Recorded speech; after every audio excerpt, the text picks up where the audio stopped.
harapannya PDIP akan melihat, ya, daripada Golkar jadi pesaingnya PDIP, lah bukankah lebih baik jadi cawapresnya Pak Ganjar itu. Jadi munculnya Erlangga Zulhas tidak bisa dibaca sebagai bentukan koalisi baru, melainkan upaya menawarkan diri sebagai pendamping Pak Ganjar.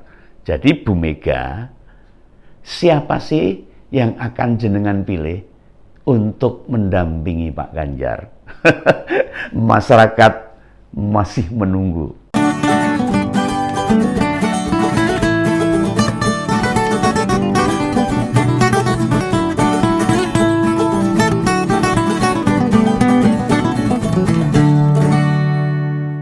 Halo, ketemu lagi dengan Om Begawan dalam ngopini politik. Ya, kita sering melupakan memasangkan seorang capres dan cawapres harusnya perlu banyak pertimbangan.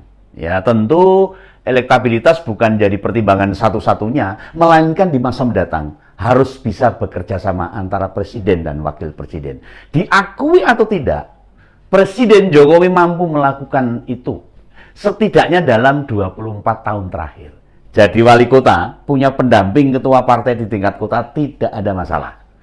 Lalu di DKI jadi gubernur, punya wakil yang mantan Bupati Belitung Timur, juga bisa bekerja sama. Nah, demikian di tingkat nasional, memiliki wakil seorang mantan ketua umum partai dan seorang kiai, semua berjalan dengan baik.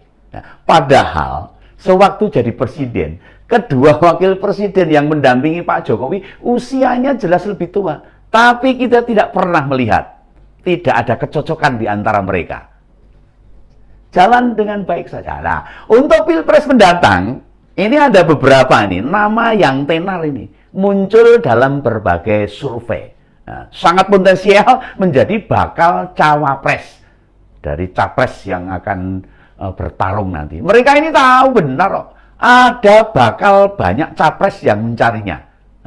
Segera dipinang gitu loh. Dan ada parpol yang sudah mulai mengamati baik-baik mereka. Saat ini ada 3 nama teratas yang layak dipikirkan atau dipertimbangkan. Mereka ini ada Pak Sandiaga Uno, Pak Erick Thohir, dan Pak Mahfud MD. 3 orang yang sangat beken ini. Ketiga nama ini kebetulan dalam 4 tahun terakhir memiliki latar belakang sebagai menteri pembantunya Pak Jokowi. Sehingga publik mengenal betul apa yang telah mereka lakukan. Ya, meski juga lah muncul nama Mas AHY. Ya, kayaknya hak penggunaannya hanya untuk capres dari koalisi perubahan, bukan capres, cawapres gitu. Sulit rasanya menarik Ketua Umum Demokrat ini untuk bersedia menjadi pendamping Pak Ganjar Pranowo atau Pak Prabowo. Ya, mungkin teman-teman memprediksi itu tidak akan terjadi. Ya, tapi siapa tahu. Tapi ya siapa yang mengerti, ya, tidak ada yang tahu tiba-tiba jadi cawapresnya dari Pak Ganjar atau Pak Prabowo, kita tidak tahu. Ya. Kalau sebagai kandidat cawapresnya Pak Anies, Mas AHY ini peluangnya mungkin sudah 70%. Sementara kita tahu ada Pak Ganjar dan Pak Prabowo yang belum menentukan pasangannya. Ya. PDIP mengatakan pendamping Pak Ganjar bisa dari koalisi atau tidak. Kabar terakhir, nama Caimin disebut menguat untuk bisa jadi cawapresnya Pak Prabowo. Tapi saya ya membayangkan ini, kemungkinan itu rasanya ya hanya 30% lah. Kenapa begitu? Kan Pak Prabowo selama ini tidak banyak menyebut siapa yang bakal jadi cawapres dari dirinya itu. Belum menyebutkan itu. Malah muncul Gibran itu. Nah, sementara PDIP yang terbuka koalisi dengan P3 juga didukung Hanura, PSI, dan Perindo. Masih menunggu Ketua Umum Ibu Megawati Soekarno Putri yang bisa jadi sedang menimbang-nimbang. PDIP mestinya melihat 3 nama yang disebutkan tadi. Nah, yang saya sebutkan ada Pak Sandiaga Uno, Pak Erick, dan Pak Mahfud MD. Ya, bila pertimbangannya, perhitungannya, penegakan hukum, maka PDIP harusnya memilih Pak Mahfud MD. Ya, sulit ini, dicarikan penggantinya sulit ini. Berbagai kasus besar di bidang hukum hampir selalu tuntas dikerjakan. Nah, sementara jika PDI nanti fokus bagaimana Indonesia mampu bersaing dengan negara di dunia ini, pilihannya mestinya ke Pak Erick Thohir. Ya, dirinya terbukti kok memiliki jaringan internasional yang bagus sekali.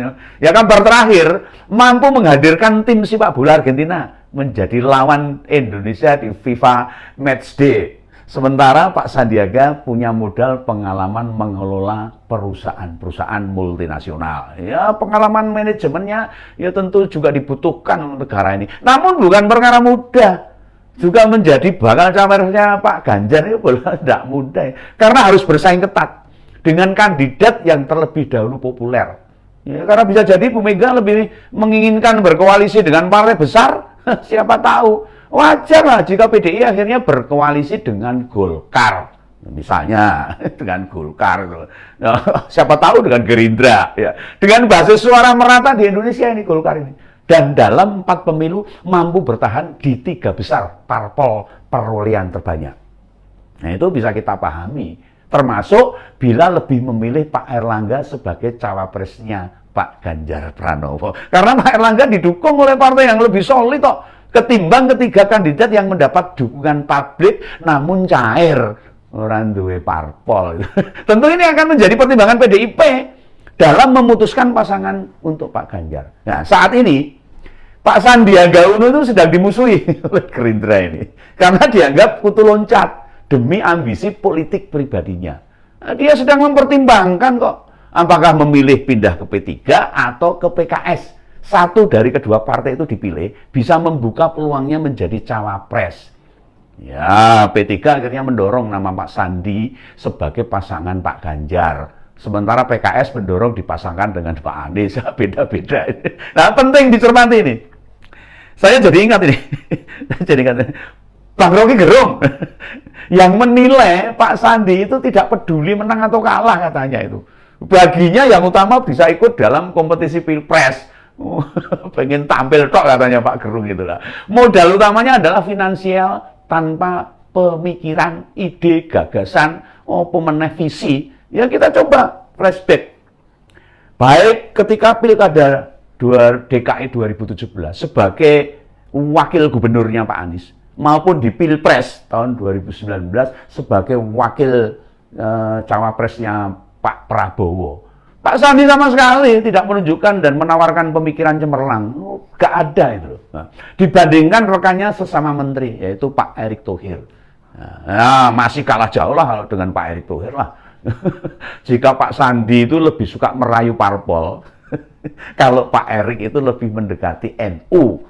Sebuah komunitas yang sangat besar di seluruh Indonesia ini. Ya, selain modal dekat dengan NU, Pak Erick mampu bekerja dengan baik sebagai Menteri BUMN. Berhasil memperbaiki beberapa BUMN, termasuk menyatukan Bank BUMN itu. Bank BUMN Syariah menjadi Bank Syariah Indonesia. Hebat kan? Multi-event internasional seperti Asian Games, KTT, G20, atau gelaran 1 abad NU. Ya tak lepas dari kontribusinya Pak Erick Thohir ini. Pak ET juga tidak kalah finansial dengan Pak Sandi. Sama-sama tajir lah, ini anak muda yang sudah sukses untuk mengumpulkan kekayaannya itu. Termasuk juga dekat dengan banyak kalangan milenial. Ya, beberapa pihak juga menilai beliau paham persoalan ekonomi, ya baik nasional maupun global secara internasional. Ya, nama terakhir yang bisa dipertimbangkan mendampingi Pak Ganjar Pranowo, yakni Pak Mahfud MD, yang sering dianggap mewakili rakyat atau publik. Ya, kita ketika berhadapan dengan DPR misalnya, dengan koruptor malahan, dengan pejabat yang memanfaatkan jabatannya, siapa yang meragukan penegakan hukum pada Pak Mahfud ini? Semua disikat gitu. Selain dikenal sebagai pakar dan pendekar hukum, serta memiliki poin lain yang tidak dipunyai oleh Pak Sandi maupun Pak Erick, yaitu pengalaman beliau termasuk pejabat yang langka di Indonesia ini. Ya, karena pernah menjabat di 3 wilayah pembagian kekuasaan. Ya, itu pernah jadi DPR, di legislatif, pernah di yudikatif, dan di eksekutif sebagai menteri. Nah, pengalamannya dalam menghadapi masalah krusial ini sangat dibutuhkan dengan pengalaman di 3 lembaga ini, ya, terutama dari aspek hukum tata negara. Pak Mahfud terlahir dari kalangan NU, berasal dari Madura, sehingga dikenal tegas dan berani. Ora basa-basi, tanpa basa-basi, serta tidak mau kompromi dengan kejahatan. Meski demikian, ada nama lain juga yang bisa menyodok detik-detik terakhir pendaftaran pasangan capres dan cawapres ini, yaitu Ketua Umum Golkar, Pak Erlangga Hartarto. Ya ini ya mulai kepencet ini, turut berlaga dalam kontestasi Pilpres 2024 ini. Sebagai parpol peraih terbanyak kedua pemilu 2019, mereka pasti tidak ingin jadi penggembira saja, menjadi pelengkap penderita tidak mau. Sehingga kemarin mulai diwacanakan maju bersama PAN, pasangan Erlangga dan Pak Zulhas. Ini nggak tahu ini cuma cari perhatian atau etok-etokan, saya nggak tahu. Begawan kurang paham ini. Ya bisa jadi itu strategi menaikkan nama Pak Erlangga, membuka peluang jadi cawapres, entah Pak Ganjar atau Pak Prabowo. Sehingga bisa dibaca, strategi yang berputar bisa dibaca. Tidak langsung menawarkan sebagai cawapres. Harapannya PDIP akan melihat, ya daripada Golkar jadi pesaingnya PDIP, lah bukankah lebih baik jadi cawapresnya Pak Ganjar itu. Jadi munculnya Erlangga Zulhas tidak bisa dibaca sebagai bentukan koalisi baru, melainkan upaya menawarkan diri sebagai pendamping Pak Ganjar. Jadi Bu Mega, siapa sih yang akan jenengan pilih untuk mendampingi Pak Ganjar? Masyarakat masih menunggu. Itu ya teman-teman. Sampai jumpa lagi dalam Ngopini Politik Ngompol. Salam Begawan. Sampai